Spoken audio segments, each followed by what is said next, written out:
Morning, everyone. So, I mean, we've got like talk of general election in like summer again coming out, but I thought it was worth having a little comparison with what's going on now with what happened in 1997, because one of the key things in 1997 working against the Tories was this idea of Tory Sleaze. We had like cash for questions. We had various cabinet ministers who were sort of not as up to no good as the current lot, but certainly, shall we say, feathering their nest. There was all sorts of dodgy shenanigans going on. And, it became known as Tory Sleaze. And we've sort of got the same thing happening now, only to like cranked up to 11, because it's really quite incredible. At the time, John Major was just seen as basically an honest guy who was being let down by his cabinet colleagues. But he did try to address the issue. He came up with the Nolan principles for public life, which are the rules which, ministers are supposed to set themselves by, which the current ministers, of course, are not doing at all. But he was, people did sort of see the Tory party as a whole as basically no longer working in the best interests of people. So inevitably they lost. And you've now got the same thing, but it's much, much worse. I would actually say now Rishi Sunak isn't even trying to deal with it. And just two of the latest examples of this, about how the first of all is how Rishi Sunak is not even trying. So Jonathan Gullis there, the reference to the seagull, for those who don't know, is sort of announced on Twitter. We don't know if this is absolutely true, by the way, but it's not that malicious if it's not true, and it's quite hilarious.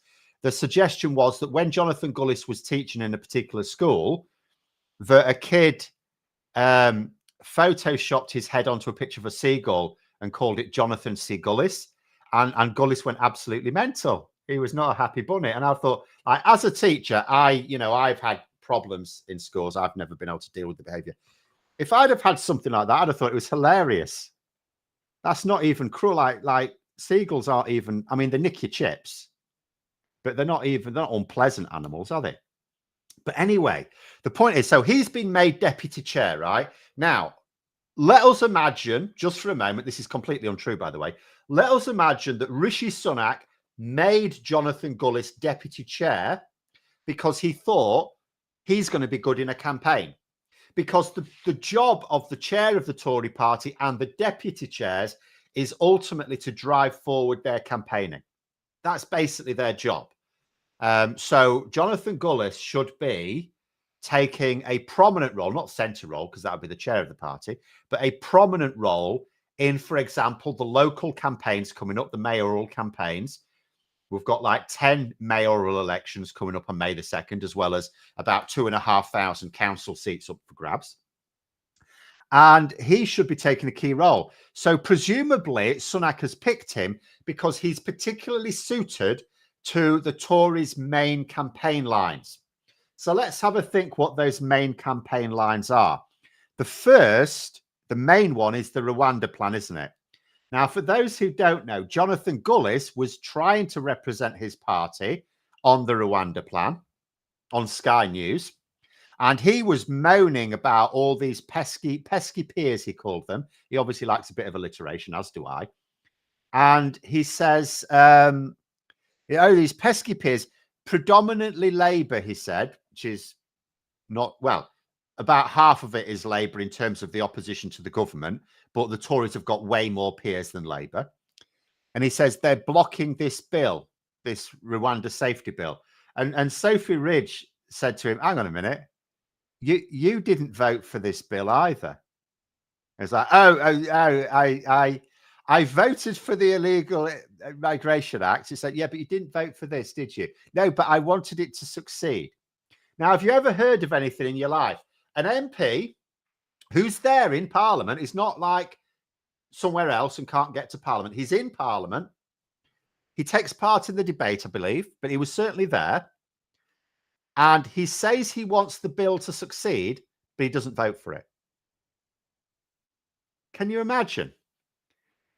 Absolutely ridiculous that Sunak would actually, when he's only got two policies, would put someone in a position like that where he's going to have to represent the government's interest, the party's interests in the media, And he can't even say that he backs his own party's policies. First of all, Jonathan Gullis is in a red wall Tory seat, so he can try and bang on about how good the tax cuts are, and obviously he will do, but it's not really going to cut through to his own public, because in the red wall, people don't care about the taxes, aren't going to save them anything. What they wanted was the investment. You know, Keir Starmer, for example, who's launching Labour's local election campaign today with Angela Rayner, he's going to be saying, apparently he's going to be plugging the levelling up side of it. He's going to say, look, you know, you were promised levelling up. The Tories preyed on those hopes of yours for levelling up, and they haven't delivered. They didn't even try and deliver. He's going to say Rishi Sunak blocked it all because he didn't want it. And he's going to say, but we're going to deliver it. But, and this is going to be their line for the local elections, in order to do that, we need as many allies as possible, because Labour's plan, and what Starmer's going to emphasise, is Labour's plan is to give more power, levelling up power directly to local mayors. Right? So he's saying, get the right mayors in place, because we're going to give them the powers needed to deliver levelling up. Tory mayors won't do it because the Tories wouldn't deliver levelling up when they were in government. So that's going to be Labour's main line. So you would think the Tories would want people in place to present their main lines, and Jonathan Gullis is completely hopeless. But then I've got a picture of Frank Hester behind me. Have people seen this? So we all know that Frank Hester, who's the guy who said looking at Diane Abbott makes him want to hate all black women, just got him into a little bit of trouble with the Jamaican government, because they've taken out a contract for his IT products. And they're thinking maybe they need to rethink that. I think the Jamaican health minister happens to be a black lady herself. But also the latest on Frank Hester, because you know when people say, "Oh, if you're going to donate this much money to a political party, you want something in return," and if it's like 10 to 15 million pounds, it probably is. But people can donate genuinely because they believe that. That party is going to be the best for them,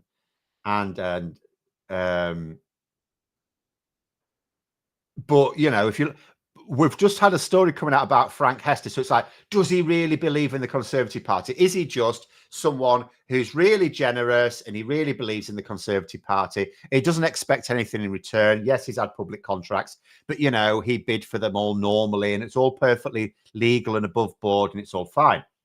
Latest story from Frank Hester is he tried to get civil servants sacked because he was bidding for a contract and didn't look like he was going to get it. So what he did is he wrote an email complaining about the procurement process, and he copied in Steve Barclay, who at the time was the health secretary. So this is quite recent. At the time was the health secretary, and he basically tried to get civil servants sacked because he wasn't going to be getting this contract. So there is a very clear case of where Frank Hester has clearly expected that his generous donations to the Tory party were going to allow him to pick up any government contract that he bid for. That seems to me to have been what his expectation was. Alex saying their Jamaican government should relook at the contract. Well, they are doing, I gather. They are doing. When Phil said taking out a contract, I wonder where the sentence was going. No. No one suggested anyone's actually trying to murder people here. Tories just kill people with their own policies. It's more manslaughter than murder. Sunak's gone beyond scraping the barrel, now trawling the subsoil. Well, I mean, this is it, isn't it? Like, I keep seeing the suggestion, and it is the only thing that makes sense. I grant you, it's like, why would you make Jonathan Gullis deputy chair? Why would you do that? From Jonathan Gullis's point of view, the benefit is obvious. First of all, you get more money. Second of all, it's more cachet. Like, he's been an MP for 5 years, nearly 4.5 years, and he did wangle a ministerial post under Liz Truss. So obviously that didn't last very long. So he hasn't really made anything of himself. He's not got a show on GB News. I don't know, you know, what he's really. I mean, there's all sorts of stories going about what he's worth. Obviously, he comes from a wealthy background. His parents put him through private school, right? But He was a teacher, so it's not like he made great use of that private education. So you think to yourself, is he, worried about that? Being deputy chair of the Tory party, maybe he thinks that unlocks a few doors for him after he leaves Parliament, yeah? And because it's not a government job, it's an absolute bargain. Like, we've had ministers step down this week, and partly that will be because, like, the reason for other ministers stepping down early, like Ben Wallace most famously, was so they can start the timer on when they can take up lobbying jobs after they leave Parliament. Doesn't have to really do that as deputy chair, as far as I know, because it's not a government position. He doesn't even attend cabinet. The Tory chair attends cabinet, at least. He doesn't. So he's just got he just gets more pay, more prestige. Okay, he's going to have to turn out for the local elections. He's going to have to get involved. He's got to go and do some media stuff representing the party. And then that's that. So it's brilliant from Jonathan Gullis' point of view. But what benefit does it give Rishi Sunak? And the only thing people can come up with, it's the only thing that makes sense, is he's basically given Jonathan Gullis this prestigious job to stop Jonathan Gullis attacking him. But Jonathan Gullis has no cachet. If Jonathan Gullis started attacking Rishi Sunak, who cares? Why would Rishi Sunak? I know he's vulnerable at the moment, but Jonathan Gullis, he doesn't represent anyone. He is, in terms of his crew, his tribe in the Conservative Party, he's a member of the New Conservatives. Now, the New Conservatives, I'm going to try and find the membership if I can, because it's a tiny group of people. It's now got considerably smaller because Lee Anderson has left. I'm just trying to see if I can find it. So you've got, hold on, 1, 2, 3, 4, 5, 6, 7, 8, 9. In fact, I'll tell you what, let me just, no, I won't. Start again. 1, 2, 3, 4, 5, 6, 7, 8, 12, 13, 14, 15, 16, 17, 18, 19. 21 people in this group. And he's not one of the leaders, by the way. So he's part of a posse of 21 Tory MPs. And he's not a leader. He's just in it. So he doesn't represent anyone. I don't understand why Sunak's done it. It seems a madness to me. Jonathan Gullis is of absolutely zero use to Sunak and of zero threats to Sunak, unless he knows something I don't. Poinator saying, remember Sunak's campaign line, the plan is working. He has to have his token red wall Tory to prove his plan is working. After all, look how well it went for Anderson. Well, I mean, Jonathan Gullis will be a very different beast to Anderson. When they made Anderson Tory party chair, as far as we can tell, it was because they feared he would defect to Reform UK, which of course he has since done so. They feared that. They didn't really want that. As it happens, I would say when it did happen, it wasn't really that big a deal. The thing is, Lee Anderson also, I'd have just let it happen because Lee Anderson wasn't an asset to the Tory party. He wasn't an asset to them as deputy chair either. He didn't even get involved really in the local elections last year, now I think about it. He did something in the first few days of the campaign and then he pissed off on holiday or something. So he wasn't even there at the sharp end of the local elections campaigning for the Tory party. So he wasn't even doing anything for his money. He was just mouthing off and forcing Rishi Sunak to get Tory MPs to back him up when he said something stupid. Johnny Copper said £2 super chat. Thank you. It says Gullis is just the Tories' pet howler monkey. Well, but he's also embarrassing. Like, he's already, his first job as deputy party chair was to go and do an interview defending the government's Rwanda plan and attacking Labour over obstructions to it. He couldn't even do that because he himself effectively obstructed it. Because by abstaining, you can say, okay, an abstention is not an obstruction, but if you think the numbers might be tight, then it sort of is. It sort of is. It's certainly not support. And he was in Parliament. He could have easily walked through that yes lobby. So he refused to back it himself. It was an absolute nonsense. Absolute nonsense.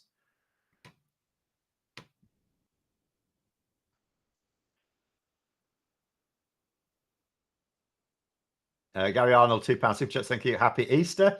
As deputy chair, won't Gullis be a part of an election campaign? A big part. He should be. Yes, he should be. I'm just reflecting on the fact that Lee Anderson didn't last year. He did do some campaigning, like in the weeks ahead, several weeks ahead of the elections in last year's local elections. But now that I remember, he didn't really do very much during the local elections, like when you got to the business end of it. Remember, the most important time in an election campaign is the very last week, and the most important time at all is the final 48 hours. And it's always and the Tories know this, because it's always those last 48 hours where Sunak's nowhere to be seen. So I will be interested to see if Sunak is out and about campaigning in those crucial final 48 hours this year, because he wasn't last year, and he hasn't been in any of the by-elections either. You know, whenever the by-elections have taken place, in those last 48 hours, that is the day before the poll and the day itself, when you're still out campaigning, because the polls are open until 10 p.m., he's nowhere. In fact, in one campaign last year, Rishi Sunak was out of the country. Perhaps Gullis is Sunak's idea of relatable. See, that's another possibility, isn't it? Because Rishi Sunak is chasing after the gammon vote, and he clearly isn't appealing to the. I mean, they know that. He knows that. He's not appealing to them. He can't, although he's allowing the culture wars, he can't go along with them himself. He just doesn't come across as, he knows they're wrong. He knows he doesn't believe in them. So, yeah, you could say he was doing his, he's bringing Jonathan Gullis in. Oh, my main gammon and magnet's gone. Oh, this one will do. So that's possible. But then why wouldn't you just make Mark Francois? Is Mark Francois too objectionable? Is it just the fact that Jonathan Gullis is willing to be loyal in return for a few extra quid? So I just saw a comment there. So Pollinator says, be fair, keeping quiet. By keeping quiet, Anderson helped the Tories the best he could. There is that, but then why would you make him deputy chair just before the local election campaign? He made Anderson deputy chair in February for the elections in May. So, why would you do that? C. Gullis will be chasing the gammon. Yeah, he won't do very well. He won't do very well.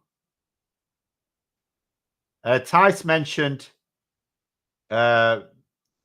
We're talking to a few Tories. So far, we've had 2 move, 30p in the no hope Manc mayor candidate. Yeah, again, he was a no hope candidate. He probably thinks he'll get more votes as a Reform UK than Tory candidate. Will any more defect?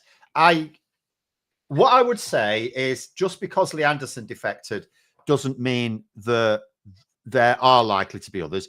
Lee Anderson was a unique situation for 2 main reasons. First of all, Lee Anderson's not a Tory. I know he's as despicable as a Tory, but he's not. He's not one of them. He won't have felt like one of them. I remember last year seeing him posing with some young conservatives, right? And they're all, if he weren't in that position, they would be looking down their noses at him, because Lee Anderson is not only was he not only had a privileged upbringing.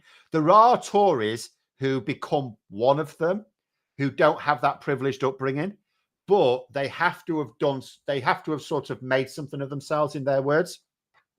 So they have to have run a business or something like that. So Sajid Javid, for example, they're quite happy to accept him as one of their own, because although he came from what they would call a common background, he became a multimillionaire, right?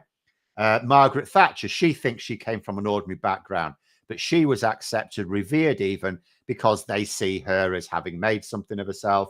You have to have that. Lee Anderson was a miner, and then he was an ex-miner and on a low income. And, basically the Tories do not respect anyone whose income goes up when they become an MP. Should we put it that way? They don't respect anyone whose income increases by several 100% when they become an MP, because they just think you're an oik. So he never felt part of them. And, he wasn't, and we know he literally wasn't a Tory, because there are some working class Tories. He wasn't. He was Labour. And then he was about to get kicked out of Labour and left. And then the fact that he had the whip withdrawn, and it didn't look like he was going to get it back because he refused to apologize because he's too thin-skinned to apologize. Even though it would have only had to have been a fake apology anyway. It would have had, he would have got away with a Priti Patel style apology. I'm sorry you took my comments the wrong way. That's all he had to say. I'm sorry. Maybe my language didn't make my position clear, and I'm sorry that you took it the wrong way. That's all he had to do. And that's the impression we got anyway, and he would have had the whip back. But though, it is what it is. And it's so yeah, Leanne. Whereas someone like Jonathan Gullis, he's a Tory. He is an actual Tory, privileged background, private education, thinks like a Tory. He's xenophobic, sure. He's bigoted in other ways, but he's a Tory bigot. So yeah, have we heard? Yes, I have heard this. Have we heard Suella Braverman now writing for the Tory Graph? Well, yes, she's. What has happened is she's submitted a request for advice from the appointments, because she's been a government minister recently. She has to, for certain positions, has to get permission. So she sought that permission. So yes, basically the Telegraph have offered her a position as a columnist.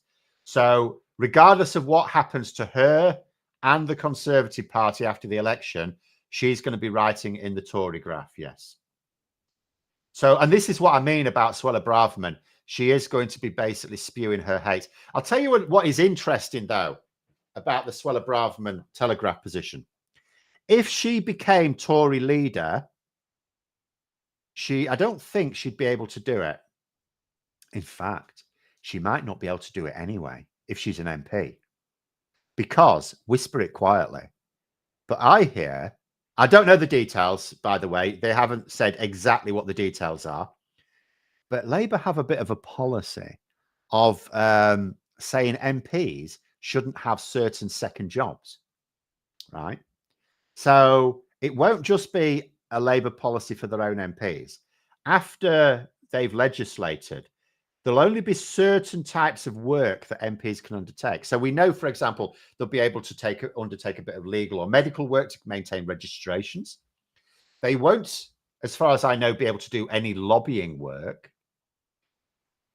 But writing for a newspaper is sort of lobbying. I mean, if it's like every now and then, politicians, I think, should write articles for newspapers. I think it should be totally unpaid. But yeah, I'm all for political leaders writing a piece every now and then.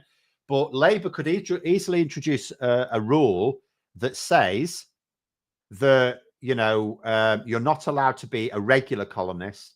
You can write articles on behalf of your party's position in newspapers, but it must be completely unpaid.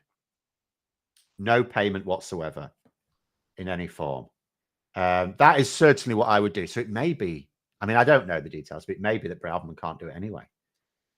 Craving Beer, £5 super chat. Thank you. There's Lee Anderson campaign for Jeremy Corbyn to become Prime Minister in 2017. Yes. They do, they do come about this. Keir Starmer campaigned for Jeremy Corbyn to become Prime Minister. What, you mean he campaigned for his party leader? Yeah, that's how it works, mate.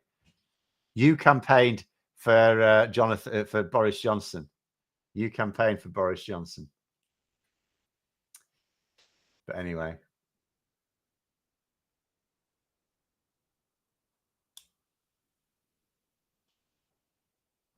Oh, Gary said they still haven't decided about my constituency. The Tory has a massive majority. No, people looking at the do not, and try and emphasize this to as many people as possible. Do not look at the 2019 results. The 2019 results are turned completely on their head. In 2019, the Conservatives had a substantial lead over Labour when the election happened.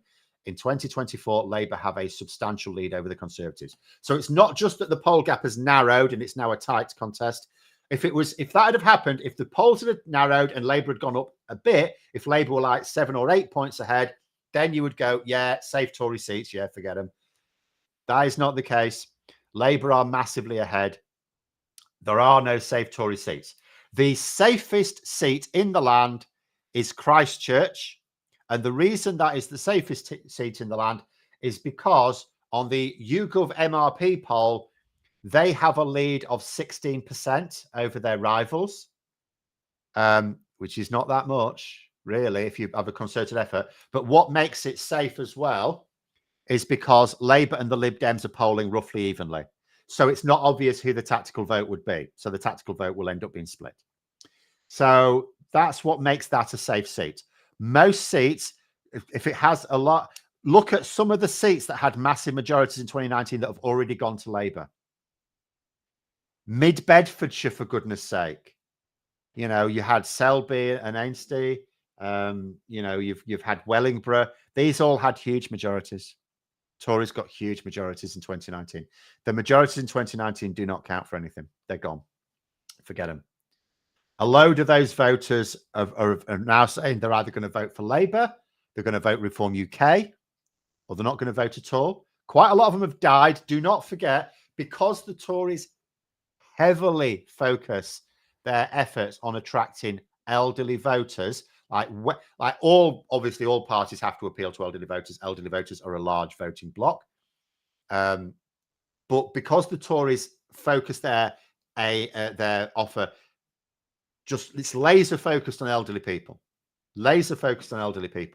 they suffer most from terrible term, but natural wastage, right? So there you go. Safest seats, usually the speakers. I mean, safest Tory seats. There are plenty of safe Labour seats. I find it vaguely hilarious that that you know, some of the Corbynites are trying to target some of them. Veg Pie 199 super chat. Thank you. Said, would David Lammy have to give up his spot on LBC? I think so. I think if you're going to say that MPs should not really have second jobs, there are going to have to be some caveats. I do think so. Yeah, I think you shouldn't get paid for anything. Again, like guest spots, I think are fine, because something like LBC, where, you know, the Tories meant, oh, why is it all right for David Lammy or Angela Rayner to do LBC and it's not all right for Jacob Rees-Mogg to do GB News? Because on GB News, he's offering his own opinions and he's interviewing other people with the same opinions. David Lammy and Angela Rayner or anyone else, or Keir Starmer, when they do LBC, they're taking questions from the public. So I have no problem with the work as such. But, I mean, first of all, David Lammy will give it up because he'll be Foreign Secretary. That's a lot of work involved, so he'd have to anyway. But in terms of the rules, yes, the rules shouldn't allow it because, first of all, it's regular work, which is taking time away. You know, even though you are engaging with the public, and I fully support politicians of all stripes doing the phone-in stuff where you're just, you know, you're not just talking with other people with the same views. You're literally taking questions from the public. Yeah, great. Don't get any money for it. Don't have any money for it. That's what I would focus on. If I was in charge of Labour's policy on this, I would be focusing on the motivation for doing this work. If the motivation is engagement, it's like, okay, every now and then you can go and do one of these shows, or you can write an article. That's fine. No payment. And I don't just mean no money. I mean no payment in kind, no free hospitality. You know, you can let them give you some tea and biscuits, right? But you are not to have anything of serious material value. Labour and Lib Dems must agree on tactics for the election to not split the vote. Well, what they've agreed on is that they have their particular battleground seats. They've each got their target seats. Now, think about it this way. We can sort of, they're not going to stand candidates down, right? And there are reasons not to. But it's not in either Labour or the Lib Dems' interests to have too many three-horse races. There might be the odd three-horse race this year. And the reason for that is because the Tories are out of it, right? Because even their safest seats are no longer safe. So what that's doing, because Tory support has dropped a lot, is imagine the sea levels dropping and exposing what used to be islands, and they're now coming back above the surface. That's what's happening. The Tory support has dropped so low that it's exposing the fact that in some seats, Labour and the Lib Dems are neck and neck. It's just that in the past, it didn't matter that they're neck and neck because the Tories were so far ahead. It made no difference. Whereas now it does.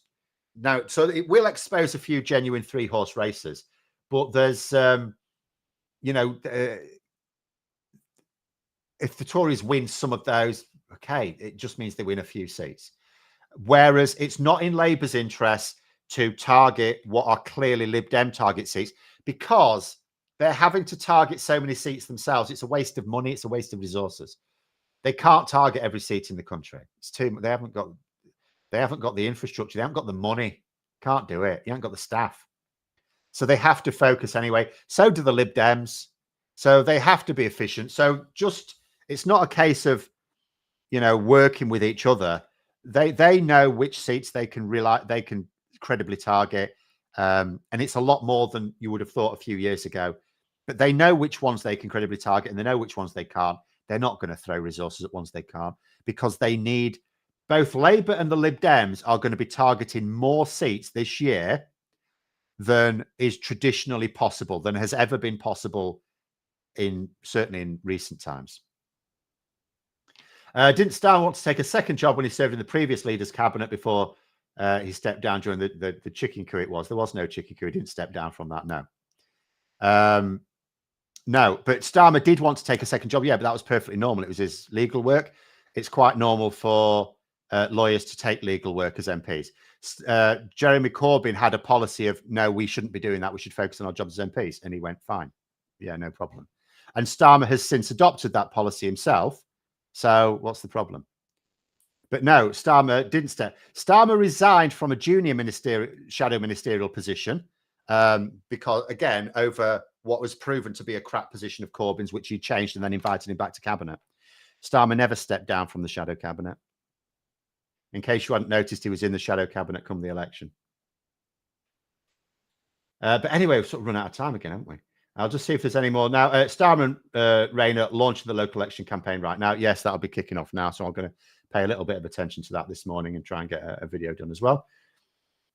But there we go. Thanks very much for coming on, everyone. Have a very good day. Don't forget to click the like button and subscribe to the channel. And until next time, I'll see you later.